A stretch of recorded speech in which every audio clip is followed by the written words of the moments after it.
D'aujourd'hui, donc on est le Chavbet Elul, le 22 Elul, et on termine le Siman Yudzaïn.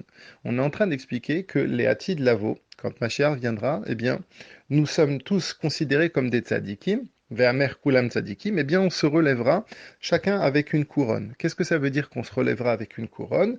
Eh bien, de la même manière que la couronne, elle est au-dessus de notre tête, ça n'est pas quelque chose qui est, fait partie de notre corps. C'est comme un roi. Qu'est-ce qui définit qu'une personne va devenir un roi? Eh bien, c'est la volonté. C'est la volonté du peuple de l'accepter comme un roi, et c'est la volonté du roi de devenir justement de régner. Bien de la même manière, dans le corps humain, la partie la plus haute, si l'on peut dire, c'est la volonté.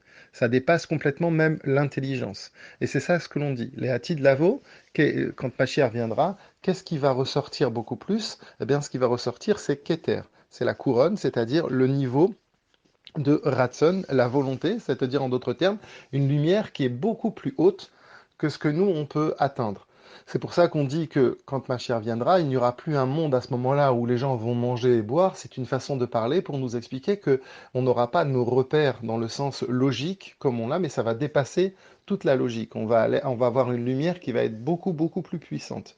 Et c'est pour ça qu'on a quand même besoin de passer par des étapes. La première étape, c'est quoi? C'est de passer par le Gan Eden. Dans le Gan Eden, comme on l'a dit, eh bien là, c'est la Chochma d'Akadosh Baruch Hu au niveau le plus haut, c'est-à-dire que l'intelligence d'Akadosh Baruch Hu, elle est démultipliée, puisque les tzadikim profitent justement d'une lumière d'Hachem. Cette lumière, c'est quoi? Ben, c'est le Ziv, c'est le rayon d'Akadosh Baruch Hu qui s'exprime par la Chochma Ila, par l'intelligence suprême, mais qui est quand même en rapport avec, comme on l'a dit hier, qui est quand même en rapport avec mon travail dans ce monde matériel. Et maintenant, on comprend bien, quand on dit dans le pasuk Rechava mitzvatecha meod, les atid lavo, eh bien, quand Mashiach viendra, eh bien, la mitzvah dans le sens de la tzedaka, ça veut dire qu'Akadosh Baruch Hu va faire une tzedaka, il va nous donner à un niveau qui est beaucoup plus haut, de la même manière que nous, quand on donne à quelqu'un qui n'a pas, eh bien, à ce moment-là, on lui donne quelque chose qui est sans aucune commune mesure avec ce qu'il a. Maintenant, imaginons que, par exemple, un très gros donateur, il va donner des milliers et des milliers de dollars à une personne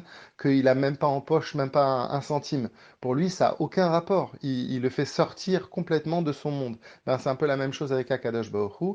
Hachem, il y a deux façons avec lesquelles il donne la tzedaka. Il donne la tzedaka dans ce monde en nous faisant vivre et en donnant son ashpa. Il donne sa tzedaka aussi, il continue avec le Gan Eden, toujours dans le sens où on arrive à percevoir la lumière qu'Hachem nous donne. Et puis après, on a Rechava mitzvatecha meod. Après, quand ça devient les Hatid Lavo, et bien à ce moment-là, la mitzvah de la tzedaka qu'Hachem fait, c'est-à-dire le dévoilement qu'Akadosh Baruch Hu donne, il est beaucoup, beaucoup plus large.